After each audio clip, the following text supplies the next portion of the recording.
মৰমৰ ছাত্ৰ-ছাত্ৰীসকল, তোমালোক সকলোকে আমাৰ এই চেনেলটোলৈ স্বাগতম জনাইছোঁ। আজি আমি সপ্তম শ্ৰেণীৰ গণিত অনুশীলনী পুথিৰ 40 নম্বৰ পেজত থকা কাৰ্য নং 12ৰ পৰা প্ৰশ্নসমূহ আলোচনা কৰিবলৈ চেষ্টা কৰিম। গতিকে ভিডিঅ'টি শেষলৈকে চাই থাকিবা। কি দি আছে কাৰ্য নং 12ত? এজন মানুহে 250 টকাৰ 15% কিতাপ কিনোতে খৰচ কৰিলে। তেওঁ কিমান টকাৰ কিতাপ কিনিলে? চোৱা, মানুহ এজনে 250 টকাৰ মুঠ পইচা কিমান দি আছে? 250 টকা। এই 250 টকাৰ 15% কিতাপ কিনাত খৰচ কৰিছে। কিমান টকা খৰচ কৰিছে সেইটো আমাক সুধিছে। চোৱা, 250 টকাৰ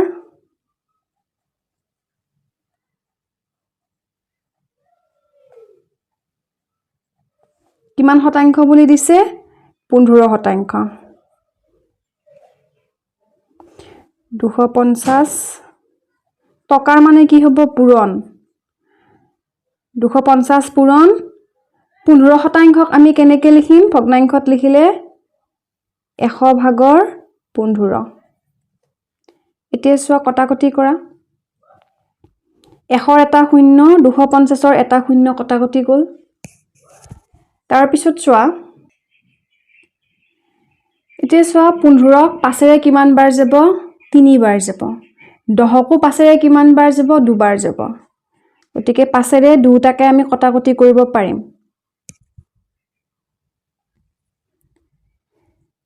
10ক কিমান বাৰ যাব? 2 বাৰ যাব। 15ক 5ৰে 3 বাৰ যাব। ঠিক আছে, 15 আৰু 10ক 5ৰে আমি কটাকটি কৰিলোঁ। কটাকটি কৰি আমি কি পালোঁ? চোৱা, ইয়াতে কি আছে? 25। ইয়াতে 25টো আছে মানে কি? তলত একো নাই মানে 1 এটা আছে। তাৰ মানে এই 25টো লব হৈ আছে। ঠিক আছে, গতিকে লবৰ ঘৰত 25 লিখিম। পূৰণ, ইয়াতে কি আছে? 3 আছে। তলত কি আছে? 2 আছে।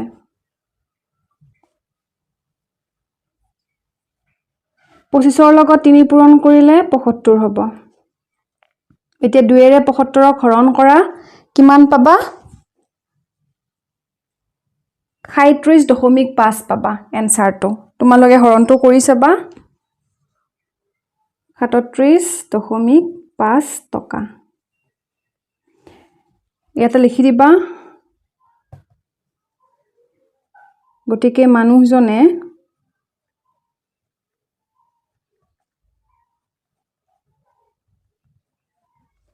কিতাপ কিনোতে 37.5 টকা খৰচ কৰিলে।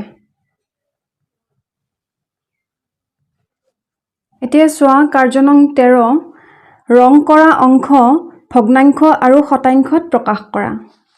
ভগ্নাংশ আৰু শতাংশত প্ৰকাশ কৰিব দিছে। চোৱা, ইয়াতে চোৱা, প্ৰথমে আমি চাম মুঠ কিমানটা ঘৰ আমাক ইয়াতে দিয়া আছে। 1 2 3 4 5 6 7 8 9 10 11 12। মুঠ কিমানটা ভাগ দিয়া আছে? 12টা ভাগ দিয়া আছে। এই 12টা ভাগৰ কিমানটাত ৰং কৰা আছে? 1 2 3। 12/3 সেইটো হ'ল আমাৰ কি? ভগ্নাংশ। কাৰণ মুঠ 12টা ঘৰ আছে, 12টা ঘৰৰ 3টাত ৰং কৰা আছে। তাক আমি ভগ্নাংশত কি বুলি জানো? 12/3 বুলি ক'ম। এতিয়া আমাক শতাংশত প্ৰকাশ কৰিব দিছে। এই যিটো ভগ্নাংশ আছে, এই ভগ্নাংশটোক শতাংশত প্ৰকাশ কৰিব দিছে। কেনেকৈ শতাংশত প্ৰকাশ কৰিম? চোৱা, মই সাইডত কৰি দিছোঁ যিহেতু এইখিনিত কৰিবলৈ অলপ অসুবিধা হ'ব। ভগ্নাংশটো কি আছে? 12/3 আছে। শতাংশ মানে আমি কি বুজো? 100 বুজো, 100% বুজো। গতিকে এই ভগ্নাংশটোৰ লগত 100% আমি পূৰণ কৰি দিম। দিলে চোৱা, কটাকটি কৰিবলৈ চোৱা, 12ৰে 100ক হৰণ কৰিব পাৰিম নেকি? নোৱাৰো। গতিকে আমি কি কৰিম? এই 3টো চোৱাচোন, এই 3টোৰে 12টোক কটাকটি যায়। কিমান বাৰ? 3ৰে 12ক যাব 4 বাৰ। 3 4 গুণ 12। 4ৰে 100ক যাবনে নাই? এতিয়া যাব। কিমান বাৰ? 25 4 গুণ 100। 25 বাৰ গ'ল 4ৰে। তো কিমান পালো 25 পালো তাৰ মানে 12/3 মানে কিমান 25%। এই ৰং কৰা অংকখিনিক যদি আমাক শতাংশত প্ৰকাশ কৰিব দিছে কিমান পালো 25% পালো। এতিয়া চোৱা কাৰ্য নং 14 80 জন ল'ৰা ছোৱালীৰ 80% ল'ৰা ছোৱালীয়ে গণিতত 80 নম্বৰকৈ পাইছিল। কিমান জন ল'ৰা ছোৱালীয়ে 80 নম্বৰকৈ পাইছিল? চোৱা মুঠ ল'ৰা ছোৱালী কিমান দিয়া আছে 80 জন। এই 80 জন ল'ৰা ছোৱালীৰ 80% ল'ৰা ছোৱালীয়ে গণিতত 80 নম্বৰকৈ পাইছিল। আমি কি কৰিব লাগিব 80 জন ল'ৰা ছোৱালীৰ 80% সেইটো কৰিব লাগিব। 12 নম্বৰটো যেনেকৈ কৰিছো ঠিক তেনেকুৱাই হয় এটো। চোৱা প্ৰশ্নমতে কি হ'ব মুঠ ল'ৰা ছোৱালী কিমান আছে 80 জন। 80 জনৰ কিমান শতাংশ 80%। তো 80 জনৰ 80% হলে কিমান হ'ব সেইটো আমি উলিয়াই লম। 80 জনৰ মানে কি পূৰণ 80%ক ভগ্নাংশত কেনেকৈ লিখিম 100/80। 100 এটা শূন্য 80 এটা শূন্য কটাকটি গ'ল। আকৌ চোৱা এই 80 এটা শূন্য আৰু এই 10 এটা শূন্য কটাকটি গ'ল। কি ৰ'ল 8 পূৰণ 8 ৰ'ল 8 গুণ 64। তাৰ মানে আমি এটা লিখিম 64 জন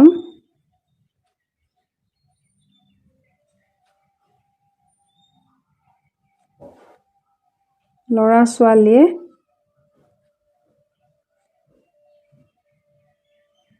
80 নম্বৰকৈ পাইছিল।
65 5ৰে কিমান বাৰ যায় 13 বাৰ যায় গতিকে আমি কি কৰিম 5ৰে দুটা সংখ্যাকে আমি কটাকটি কৰিম 5ৰে 65 কিমান বাৰ গ'ল 13 বাৰ 13 5 গুণ 65 আৰু 5ৰে 10 কিমান বাৰ গ'ল দুবাৰ গ'ল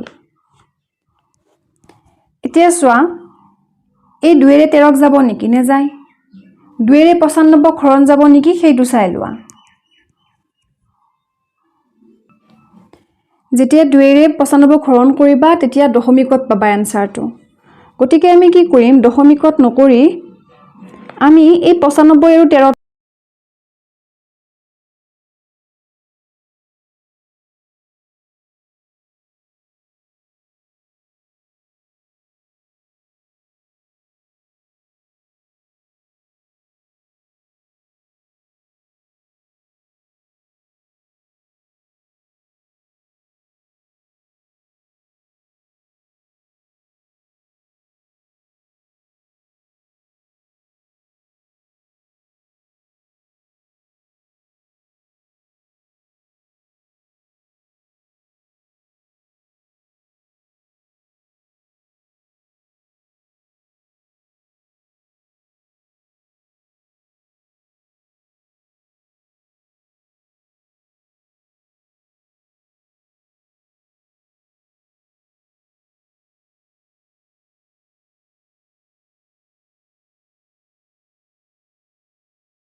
বাইকখনৰ মূল্য x বা y তোমালোকে যিকোনো ধৰিব পাৰা ঠিক আছে ধৰি লোৱা x বাইকখনৰ মূল্য x টকা এনে কি কৈছিল যে 20% ৰেহাই দিছিল 20% ৰেহাই দিছে তাৰ মানে কি যেটো মুঠ মূল্য আছে সেই মূল্যটোৰ পৰাহে 20% ৰেহাই দিছিল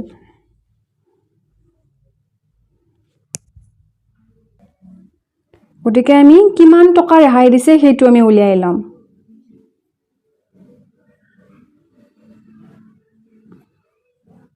ৰেহাই দিয়ে কিমান টকা মুঠ টকাৰ বা বাইকখনৰ মূল্যৰ 20% ৰেহাই দিছিল তাৰ মানে x টকাৰ বাইকখনৰ মূল্য যেহেতু আমি x টকা বুলি ধৰি লৈছো গতিকে x টকাৰ 20%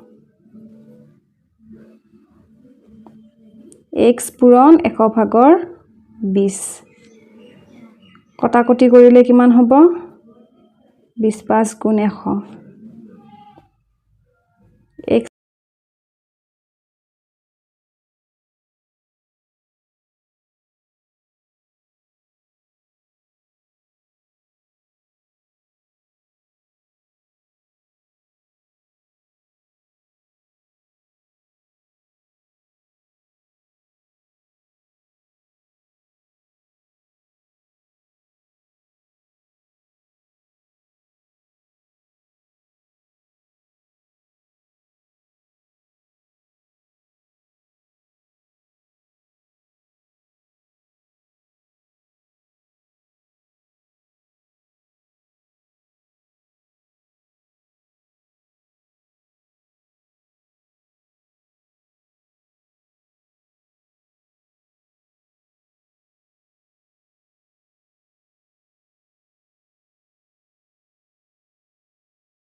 চোলাটোৰ মূল্য কিমান তো এইটো 16 নম্বৰটোৰ নিচিনাই হ'ব ইয়াৰ আগৰটোৰ নিচিনাকৈ আমি কৰিব লাগিব প্ৰথমে আমি ধৰি ল'ব লাগিব চোলাটোৰ মূল্য ৰেহাই দিয়াৰ আগত চোলাটোৰ মূল্য বা মুঠ মূল্য কিমান ধৰি লোৱা x y z যিকোনো ধৰি ল'ব পাৰা তোমালোকে তাৰ পিছত আমি কি কৰিম সেই যেটো মুঠ মূল্য আছে xৰ 25% ৰেহাই দি কিমান টকা ৰাহি কৰিলে 40 টকা ৰাহি কৰিলে তাৰ পিছত আমি xৰ মানটো উলিয়াই লম সো আমি কৰি চাও এটো দিয়া আছে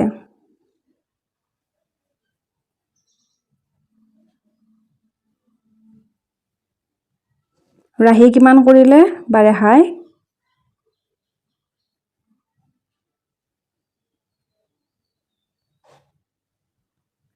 40 টকা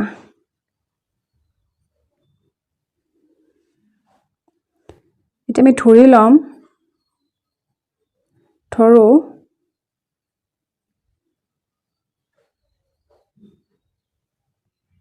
চোলাটোৰ মুঠ মূল্য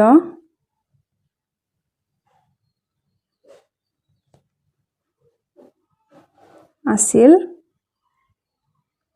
x টকা এইটো আমি ধৰি লৈছো গতিকে প্ৰশ্ন মতে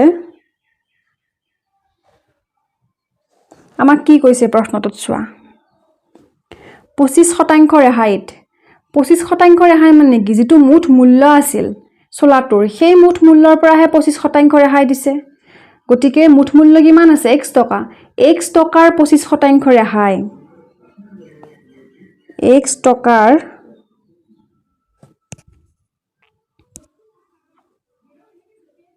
25%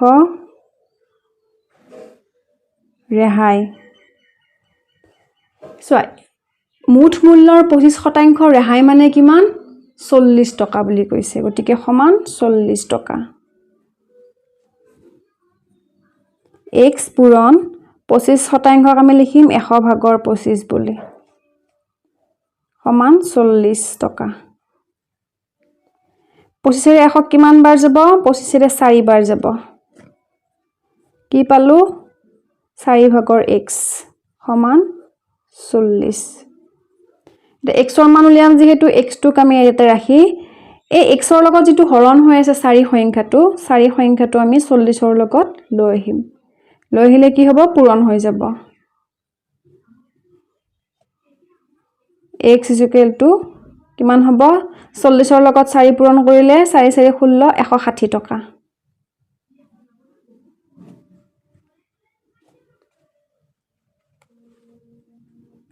গতিকে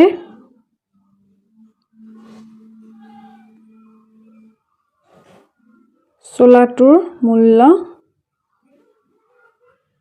কিমান আছিল 160 টকা কাৰ্য নং 18 চোৱা 2015 চনত এটা অঞ্চলত ধানৰ উৎপাদন হৈছিল 750 টন 2016 চনত ধানৰ উৎপাদন হৈছিল 875 টন কিমান শতাংশ বৃদ্ধি পালে সো এইটো আমি কেনেকৈ কৰিম চোৱা যেহেতু আমাক কিমান শতাংশ বৃদ্ধি হৈছে সুধিছে প্ৰথমে কিমান আছিল প্ৰথমটো বছৰত 2015 চনত 750 টন হৈছিল 2016 চনত 875 টন তাৰ মানে নিশ্চয় বৃদ্ধি হৈছে 750 ৰ পৰা 875 হৈছে বৃদ্ধি হৈছে সেই কাৰণে বৃদ্ধিৰ শতাংশ আমাক উলিয়াব দিছে প্ৰথমে আমি জানিব লাগিব পৰিৱৰ্তন কিমানখিনি হৈছে 2015 ৰ পৰা 2016 চনত ধানৰ পৰিমাণৰ পৰিৱৰ্তন কিমান পৰিৱৰ্তন বুলি ক'লে আমি কি বুজিম কিমান বাঢ়িছে বা কিমান কমিছে ইয়াতে যেহেতু আমি বঢ়াটো দেখিছো গতিকে কিমান বাঢ়িছে হেতু হ'ব পৰিৱৰ্তনটো চোৱা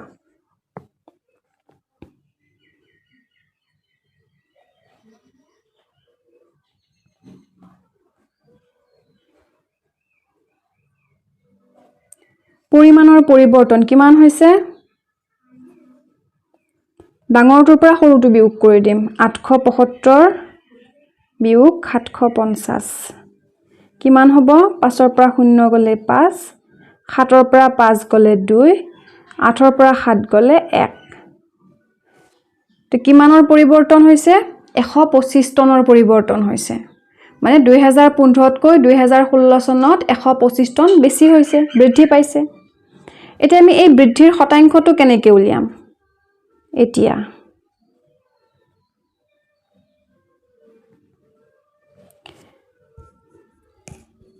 চোৱা, প্ৰশ্নমতে যদি আমি বুজিবলৈ যাওঁ তেতিয়াহ'লে আমি কি কৰিম চোৱা, মুঠ কিমান ধৰিব লাগিব? 750 টন ধৰিব লাগিব, কাৰণ এই 750 টনৰ পৰা যিখিনি বৃদ্ধি হৈছে সেইটোৰ শতাংশহে আমাক উলিয়াব দিছে। চোৱা, মুঠ পৰিমাণ কিমান? 750 টন। 750 টনৰ কিমান বৃদ্ধি হৈছে? 125। এইটো পৰিৱৰ্তন, ঠিক আছে? পৰিমাণৰ পৰিৱৰ্তন থাকিব ওপৰত, তলত থাকিব কি? মুঠ পৰিমাণ। যেহেতু শতাংশ বুলি কৈছে, ইয়াৰ লগত 100 পূৰণ কৰিব লাগিব, 100%। 750ৰ এটা শূন্য, 100ৰ এটা শূন্য কটাকটি গ'ল। এতিয়া চোৱা, 5ৰে 125ক যাব, 5ৰে 15ক যাব নে নাই সেইটো চোৱা। 5ৰে 75ক যাব কিমান বাৰ? 15 বাৰ। 15 5 গুণ 75। আৰু 5ৰে 125ক যাব 25 বাৰ। 25 5 গুণ 125। এতিয়া চোৱা, আকৌ 5ৰে চোৱা, 5ৰে 15ক কিমান বাৰ যাব? 3 বাৰ যাব। 5 3 গুণ 15। 25ক কিমান বাৰ যাব? 5 বাৰ যাব। 5 5 গুণ 25। এতিয়া ওপৰত কি থাকিল? 5 পূৰণ 10 থাকিল, তলত কি থাকিল? 3 থাকিল।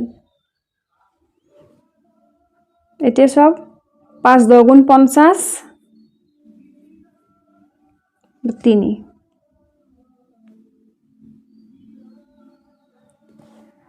50ক 3ৰে হৰণ কৰা,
গতিকে কিমান হ্ৰাস পালে 25% নম্বৰ হ্ৰাস পাইছে 80 পৰা 60 হ্ৰাস হোৱা মানে 25% হ্ৰাস হোৱা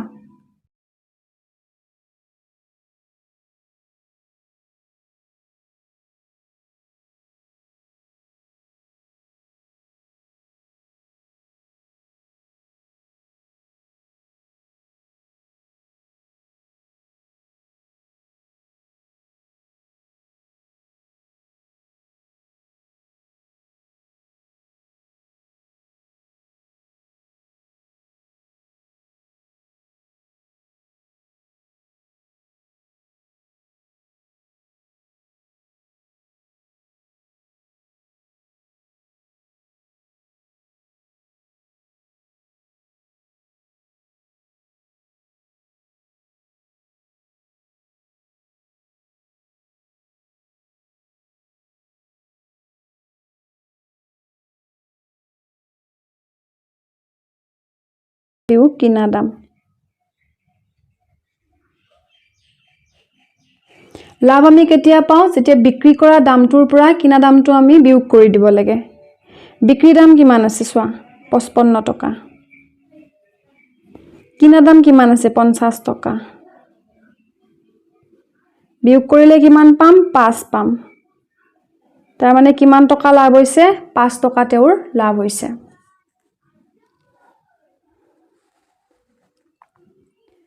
2 নম্বৰটো চোৱা এটা বল 225 টকাত কিনি 780 টকাত বিক্ৰী কৰিলে তো ইয়াতেও চোৱা ইয়াতেও লাভে হৈছে কাৰণ কিনা দামটো কিমান আছে 225 টকা বিক্ৰীৰ দামটো কিমান আছে 780 টকা গতিকে ইয়াতেও কি হ'ব লাভ হ'ব লাভ মানে আমি কি জানো বিক্ৰীৰ দাম বিয়োগ কিনা দাম বিক্ৰীৰ দাম কিমান আছে 780 টকা বিয়োগ কিনা দাম আছে 225 টকা তো বিয়োগ কৰিলে কি পাম 10 পৰা 5 গলে 5 এত থাকিল 7 7 পৰা 2 গলে 5 7 পৰা 2 গলে 5 555 টকা হল কি লাভ